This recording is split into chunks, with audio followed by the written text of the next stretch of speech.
Hello everyone, welcome to my channel. আজ হচ্ছে আমার 6 মান্থ 5 ডেজ। তো সকালবেলা উঠে আগে খেজুর খেয়ে নিয়েছিলাম, যেটা অনেকদিন খাওয়া হয়নি, গা গোলাচ্ছিল বলে। তারপর খেয়ে নিয়েছিলাম চা আর একটা নেরোয়া।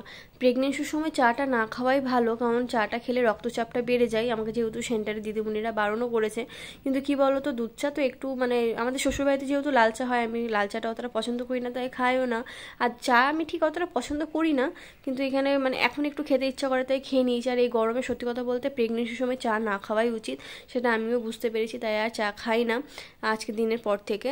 আর এই যে দেখছো আমি সবজিগুলো কাটছি মায়ের সাথে গল্প করতে করতে, কারণ মাকে বললাম আমি দাও সবজিগুলো কেটে দিই আর তুমি রান্নাগুলো একটু করে নেবে চটপট করে। তো মায়ের সাথে গল্প করতে করতে সব সবজিগুলো কাটছিলাম। আর তোমরা তো জানোই যে আমাদের আজকে প্রত্যেক দিন পাঁচমেশালি সবজি তরকারি হয়। আলু, কুমড়ো, বেগুন, একটু পটল, একটু বরবটি দিয়ে সমস্ত কিছু তরকারি হয়, যেটা বাবা টিফিনে খায়। তারপরে এই যে আমি লাউ শাকের জন্য একটু আলু কেটে রেখেছিলাম, ঢ্যাঁড়সগুলো ভাজবে বলে মা রেখেছিল।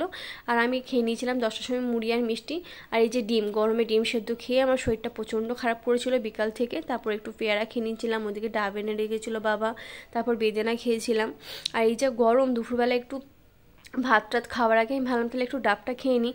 দেখতেই পাচ্ছ ওদের কি তাপ, ওই জন্য ডাবটা খেয়ে নিয়েছিলাম।